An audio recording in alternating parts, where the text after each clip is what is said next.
Thank you so much. Yeah, what an introduction. I hope I can live up to the bar that has been raised on that. So, how's everyone doing today? I gotta admit, when I got up this morning and I saw the overcast clouds in Charlotte, North Carolina, I thought, oh boy, I hope this day's gonna be good. But I see that the world knows that we need bright and sunny weather because we represent a bright and sunny future for our communities and for all of North Carolina. It's absolutely with people in our group, in our community, in our movement, our supporters, we are going to be the ones to bring greater prosperity, greater liberty, and greater flourishing to the people in our towns, our counties, our state, and yes, even the nation. I believe that 100%. You? Yeah, absolutely. Ours is a movement made up of all kinds of people. School teachers, factory workers, retail salesmen, even a few troublemakers for good measure. So troublemakers like us, we're the ones that get things done. We shake the box, we see where the cards lie, and if we don't like it, we shake it again, because we will not stand for the status quo. Yeah. If you're like me, and you're not a big fan of the status quo, give a big cheer right now.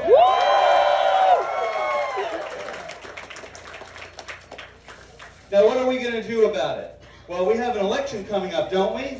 We can get out there, we can share our message of hope and liberty with our friends, our families, our co-workers, our communities. We can get out there and we can vote and we can make a difference. Absolutely. We have the answers that people in our communities want. Our politicians on the Democrat side, on the Republican side, they give hollow bromides. They say, yes, I am for the good things. Yes, I am against the bad things. And meanwhile, nothing changes. And everyone goes, how many dinner table conversations have you had where people say, man, I just wish these politicians would, give us some straight talk, give us some answers, give us some actual solutions. Well, I got good news.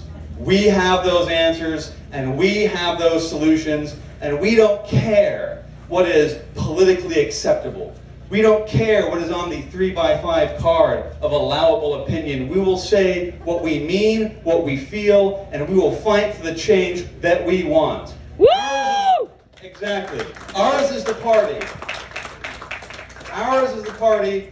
Ours is the campaigns that say we don't like the occupational licensing laws in our state that make it hard for people of lesser means, of lower educational standards, or of lower economic class to earn an honest living, to get on the first rung of the ladder of economic success. We want people to be able to earn an honest living and not have to jump through all kinds of hoops and pay a permission slip to earn a living in our state.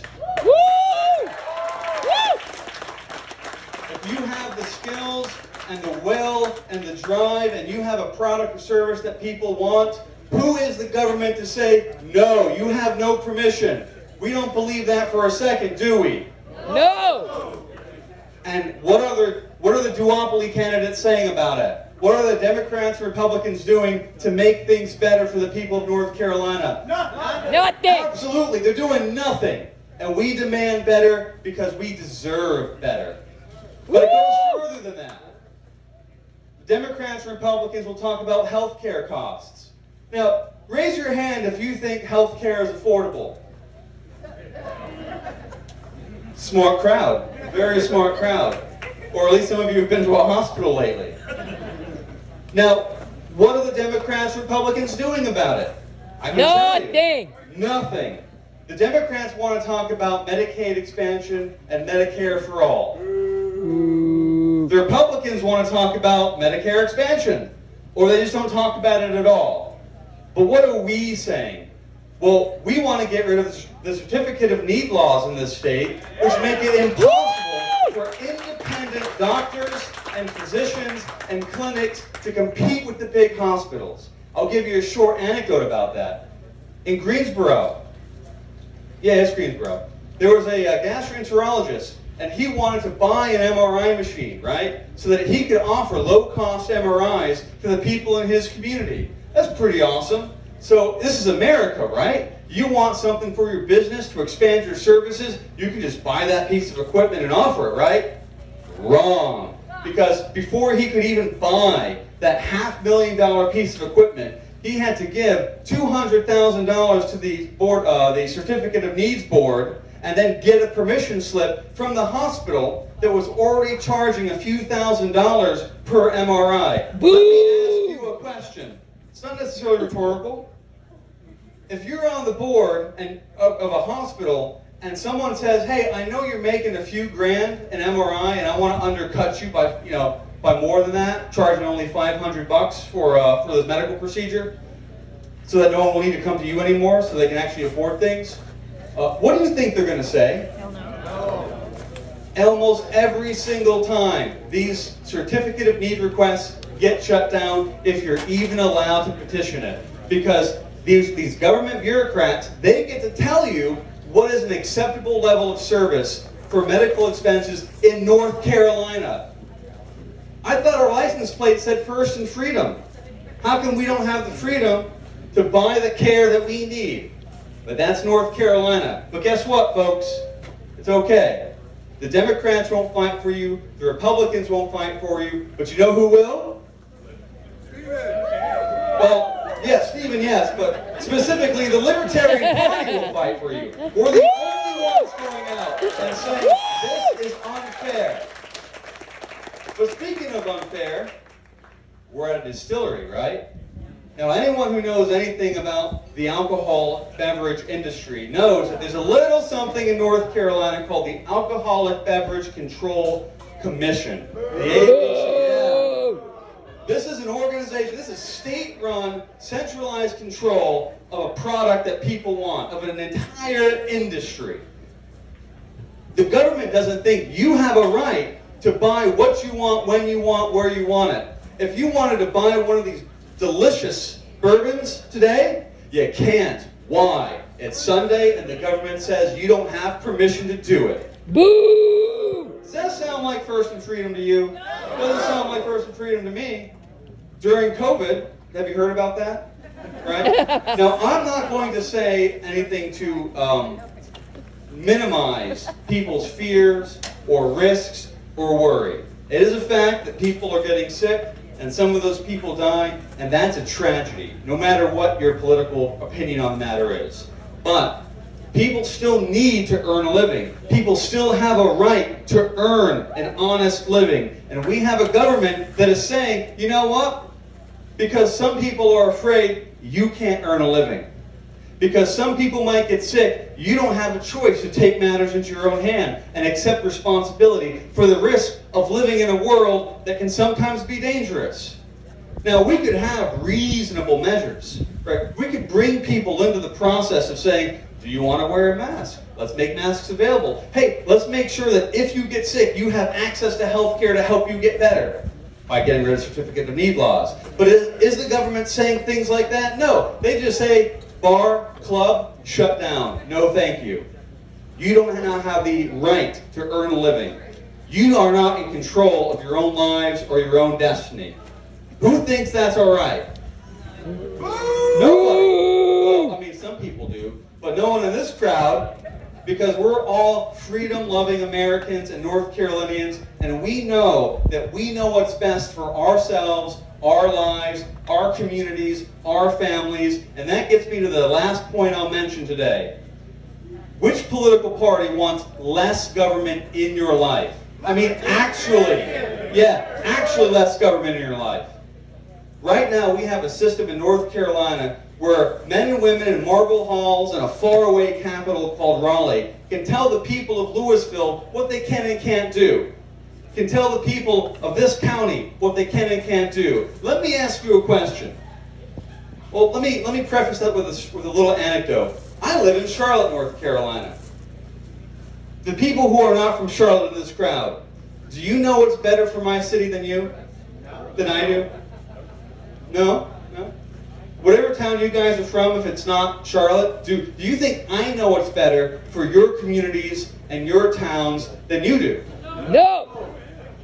How many politicians are admitting that? How many politicians want to put the power back in your hands so that you can tell your city councilmen, your county commissioners, your town councils, your mayors, or whomever has political control in your life, what you want, and empower them, those organizations, and your communities to make sure that happens. And guess what? If the folks in Raleigh don't like it, they can go pound sand.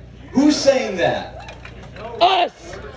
We are. That is what we want. We know what's right for our communities. We want more empowerment at the local level. Because I'll tell you what, it's a lot easier to hold a mayor accountable than it is to hold a senator accountable. Or a governor, for that matter. So what do we want? We want more accountability where we can actually make that happen. And guess what? One size fits all never works. What works in Carteret County wouldn't work in Mecklenburg County. What works in Mecklenburg County wouldn't work in Buncombe County. What works in Buncombe County wouldn't work in Dare County. I could go on and on for all 100 counties in this state. But you know what? Do I really need to do that? No.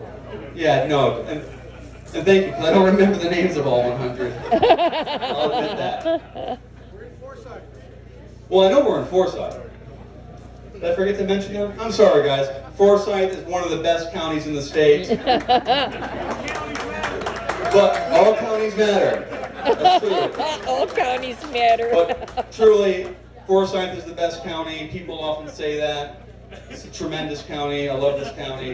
It's almost as good as Mecklenburg, believe me. But all kidding aside,